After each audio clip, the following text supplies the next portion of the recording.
More Democratic lawmakers are visiting El Salvador on Abrego Garcia's behalf. So four more Congress people went down. Representatives Yasamin Ansari of Arizona, Maxine Dexter of Oregon, Maxwell Frost of Florida, and Robert Garcia of California arrived Sunday in the Central American nation to investigate the condition of Kilmar Abrego Garcia, who had lived in the United States for more than a decade. The Trump administration deported him, a move that administration officials have said in court filings was done in error. That's something that's very important to remember with all the coverage of this. They concede that he shouldn't have been deported. Any argument predicated on he was here illegally, the administration itself acknowledges that a court had a stay on the deportation order and they should not have deported him. That is something that is agreed on by all parties. But despite a Supreme Court ruling that ordered the Trump administration to help facilitate Abrego Garcia's return, the administration has said it has no power to bring him back, a position being scrutinized by federal courts as potentially in violation of judicial rulings. For anyone who doesn't know, they are arguing that for a court to compel them to act now that he's in El Salvador is to interfere in foreign policy where the president has authority, which means theoretically they could oopsie you to a foreign country and no court could bring you back. That's why we care about this. Whether or not Abrego Garcia is a member of MS-13, you know who should decide that? A court. A Right. court.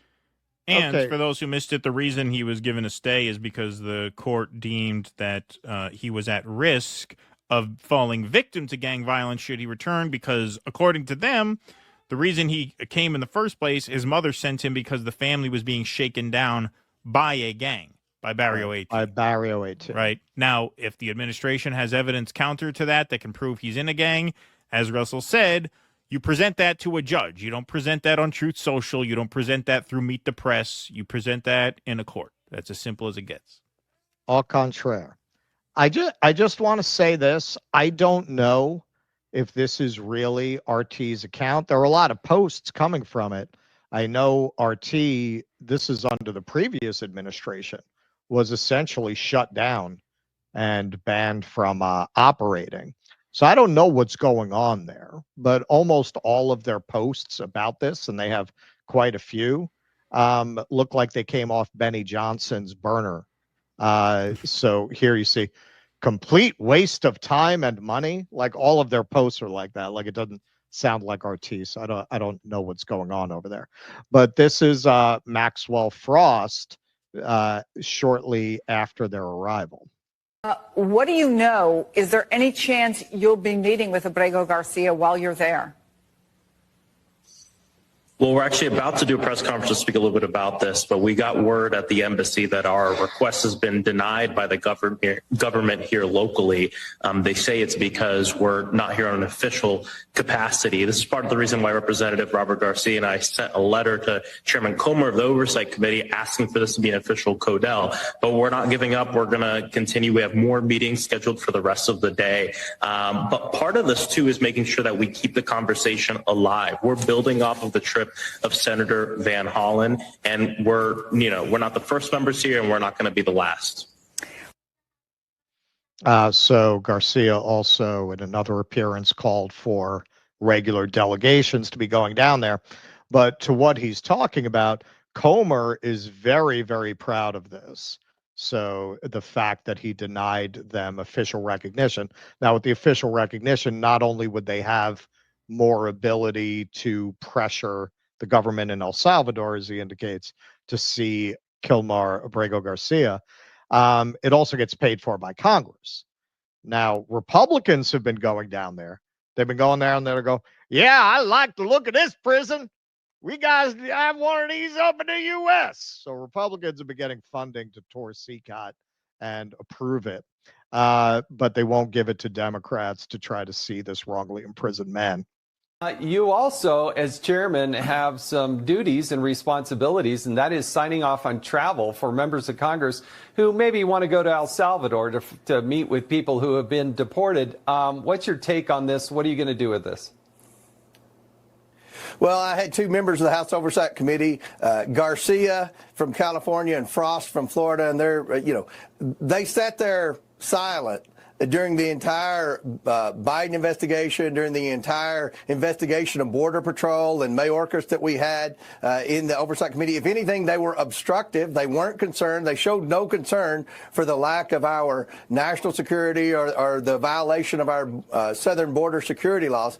But then this one person that the liberal media picked up on that was deported to El Salvador, they went crazy before it came out that he was actually an MS-13 gang member, and they wanted me to authorize funding at my committee's expense to send them down to El Salvador and meet with this person for a photo op and to have margaritas and, enjoy the sunny weather. And I obviously denied their request. We're not going to spend a penny of taxpayer dollars for liberal Democrats to continue their stunts to try to appease the radical left-wing base when the American people spoke loud and clear on Election Day. They want our southern border secured, and they want criminal illegals deported, and that's exactly what Donald Trump's doing. As we'll see more in the B side of this is what they're going to do. They're going to make it as if this is an immigration issue because they can read a poll.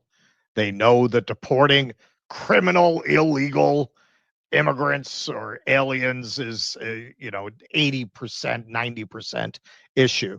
They want to make it about everything but due process, because you showed a poll the other day. You ask people, do you think that the president should be able to defy a court order? And I think it's something like 80% no. But then if you ask them, do you think they should be forced to bring back an illegal immigrant? What was it, like 72% say no? Right. Now, that's amongst Republicans, very importantly. Amongst the general public, this is not a winning issue for Trump if, keyword, and this is why even the Pod Save guys were pissed off that a lot of Democrats didn't want to lean into this issue, because if you can make this a due process issue, you have the public on your side 2-1. Right. Only 35% of Americans think that Trump should defy a judge's order to undo a wrongful deportation. 76% of Republicans do, but big picture, it's a loser for them if, very importantly, you make this about due process. If you make it about immigration, then that's where the issue can get lost. And if the propaganda is strong enough, because just about everything Comer said, there was a lie. They did not drink margaritas. Of course. Right. But if you let them frame it that way, then they will have the public on their side. That's why it's important to fight on this issue, because once people understand what the issue is about, they overwhelmingly oppose defying a court order to undo a wrongful deportation. Overwhelmingly. And this is why they're making it about everything but that. If you look at, did he say the words due process? Not once. He talks about margaritas, which has been completely debunked. Yeah, that's what we want to do. In order to get drunk with gang members. Yeah, that's what they're doing. They think that's a great look. Down there for. Yeah, hey, that's a great look. Cigars, margarita. Yeah, exactly. Yeah, it's gonna be great. We'll get some hookers. Exactly. I'll get some tats. I'll get some gang tats down there. According to Van Hollen, originally Bukele tried to put them by a poolside, which Van Hollen wisely refused. Right. And then while they were talking, if you look at the early pictures, they just have coffee cups there. Right. And then while they were talking, they put these margaritas there. But if you look at the lip of the margarita, the salt stays untouched. So clearly nobody drank it. But they're just going to run with that because, yes, if they can make it these Democrats are going to have a tropical vacation to free a gangbanger, that's a winning issue. If it's a illegally deported somebody with no due process, that's a loser. So here's a little bit from the press conference that they gave. The decision has come down to say you need to facilitate the return of this man back to the United States so he can go through due process. And the administration is saying, no, we're not going to do it. In fact, we just had a meeting earlier today with the embassy. We left that meeting with absolutely zero indication that this administration has is going to facilitate or wants to facilitate the return of Abrego Garcia back to the United States so he can go through due process. But we got to be clear, this isn't just about him. This is also about every single person in the United States. The Constitution applies to all people in our country. Due process applies to all people in our country. It's one of the things that sets our country apart from other places across the entire world. You know, and it's very funny because he's right about that. And also, you know, so many people who are thrilled to defend the administration's position here, they don't have to bring him back, are the same people who will celebrate that we have unique First Amendment rights. Right. Look what they're doing to people in Europe and in Canada because they don't have a First Amendment. So among the few things that are unique to America that are positive, unlike, say, lack of universal health care, you want to destroy the few things we have going for us that actually are better than what you find in the rest of the world, like due process, like a First Amendment. You love the First Amendment until they start locking up college students and deporting people for writing op-eds. Right. Then all of a sudden it's not a big deal anymore. So here's Garcia pointing out, we haven't even seen the agreement that was made by Bukele. Not the first to point that out. Absolutely want that contract between the United States and El Salvador to be made public. So that we should understand what funds are being transferred over to support the prisons, and we should make that public. Nosotros queremos, en español. Okay, yeah. I mean, if everything's above board here, why don't they just put out that contract instead of giving that talking point to the opposition? What are they trying to hide? Why don't they want to show people what Rubio agreed to? Here, Frost went on with Will Cain, and Will Cain basically argued that because Frost expressed past skepticism of this conservative Supreme Court, why is he supporting their decision now? Be a thing that Democrats, Republicans, everybody are coming behind. Bring the guy home so he can go through due process. That is what the Supreme Court, the conservative-leaning Supreme Court, said. Congressman, from this vantage point, respectfully, if you haven't always been dedicated to these principles, if you in fact have called the Supreme Court of the United States illegitimate very recently, and if you can acknowledge that Abrego Garcia is not your average American citizen and his circumstances are not anyone watching that is ready to be deported from the United States, from this vantage point, respectfully, it appears as though your trip to El Salvador is less about principle and even less about Abrego Garcia and more about grandstanding and fear-mongering American citizens in a continuing narrative that casts yourself as a hero in this melodrama and the villain as Donald Trump. I am no hero at this moment. I am one of many fighting for the rule of law and fighting to ensure that everybody in this country have due process. I am one of many. I'm not the first member of Congress here, and I'm sure as hell not going to be the last. This isn't about Maxwell Frost. This is about preventing our country from losing what makes it exceptional, that no matter who you are, when you are in the United States, you have due process. That is one of the many things that sets us apart from other places in this world. And as a member of the United States Congress, I'm going to fight like hell to preserve that no matter what. Well, I wish you wouldn't scare the average American citizen based upon this, but I do agree with you, and we'll be watching your career, that you're always dedicated to the concept of due process, and we do wish you luck, by the way, in El Salvador in locating Kilmar Abrego Garcia. We also appreciate you joining us all the way from El Salvador today. Thank you, Congressman. Thanks for having me on.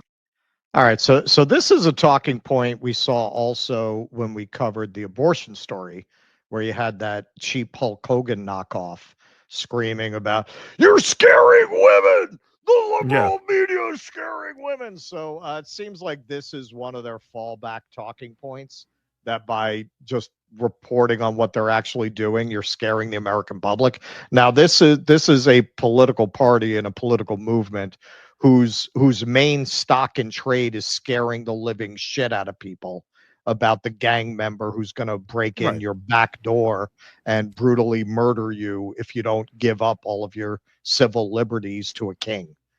Yeah. But it's the media reporting on it that's scaring people.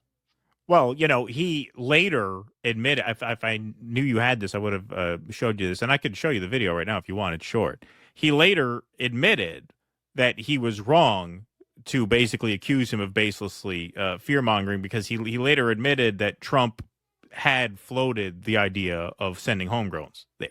He said that. Oh, did he? Yeah, and then he said, "I still refuse to Okay. apologize." Yeah, sure. So here's what he says. So here's his sorry not sorry post interview. I challenged him, by the way, on the idea that President Trump wanted to deport homegrown citizens. Here is the clip referenced by Maxwell Frost from the Oval Office of President Trump talking about homegrown criminals. I'd like to go a step further. I mean, I said it to Pam. I don't know what the laws are. We always have to obey the laws, but we also have homegrown criminals that push people into subways, that hit elderly ladies on the back of the head with a baseball bat when they're not looking, that are absolute monsters. I'd like to include them in the group of people to get them out of the country. And he goes on right after that to say, but we have to obey the law. It will always be to obey the law. After years of very fine people, among other hoaxes, I'm suspicious of any Democrat quoting President Trump in full context. And I make no apologies, none, on not being able to know or recall that specific clip, because it doesn't reinforce my fever dream Handmaid's Tale vision of America, where Lily, who reads The Bulwark on the Upper West Side, is about to be deported right after Kilmar Abrego Garcia. President Donald Trump was clearly talking about obeying the law. I'm doubtful the law would allow him to deport homegrown criminals. But it's a far cry, again, from the Handmaid's Tale vision of the next after Abrego Garcia is you. So basically, I'm a professional news anchor, and he was right, I was wrong, but I'm not sorry anyway. Fuck you. Because it still wouldn't possibly happen, even Right. though Trump wants it to happen. Right, exactly. It's still not legitimate to raise he that has stated the as a intention concern. Right. of making that happen. And given that this whole thing is predicated on their contention that once you're out of the boundaries of the United States, the courts have no jurisdiction. Yeah, I mean, they probably won't go after the Upper West Side COVIDian, Right. but they could very well go after the journalist. Right. They could very well go after the activist.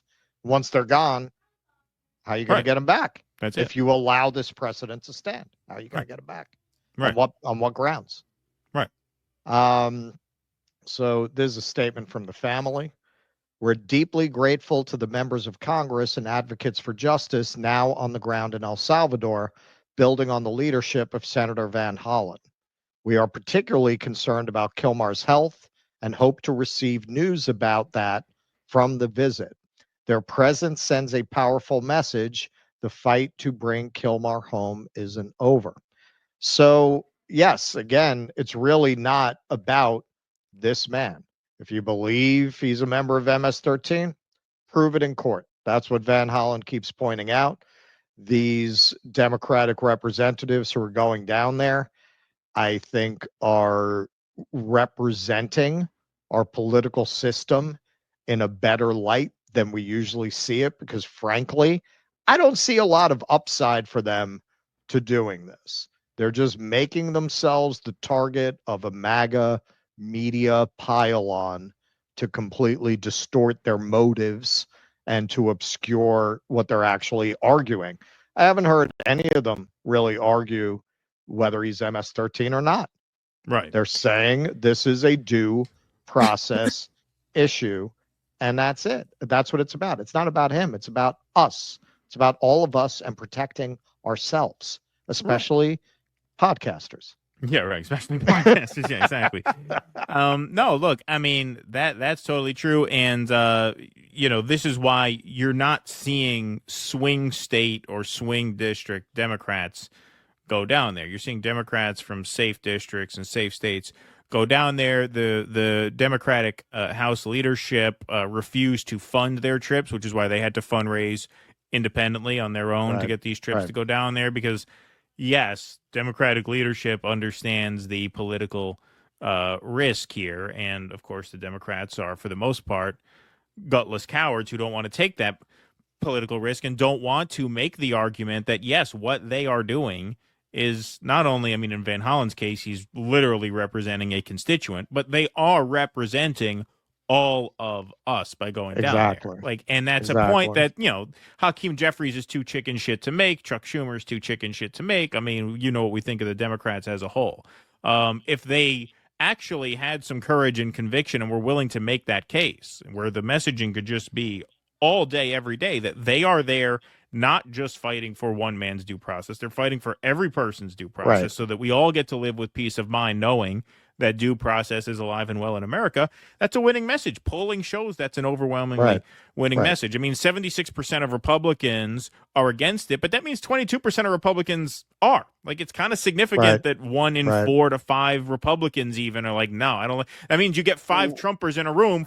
One of them is like, I don't know about this. This sounds too much. That's significant. It's a winning issue for them. Most Democrats are afraid to make it, but good on this crop of Democrats who figure, all right, well, hey, look, I mean, if we're not frontline members, if we don't have to worry about a tight race in 2 years, we're just going to go because we have to. And it's important. And we're not used to giving politicians credit on this show, but I do in this case. No, we generally do not. And hey, look, as we're going to see next, MAGA is on message. The Republicans are on message. They have a very clear message. Clearly, the word went out. Make it about MS-13. Make it about Democrats taking exotic vacations. Make it about how out of touch they are with American voters. Make it about how they didn't care about North Carolina, but they care about criminal gangbangers. Make it about that. Make it about everything but due process. And you can see that the talking points went out. I'm going to show you, like, there are certain very clear themes that they're all hitting the same notes. They're all singing from the same hymnal. The Democrats, you got a few voices in the wilderness, and most of them are hiding. Please clap.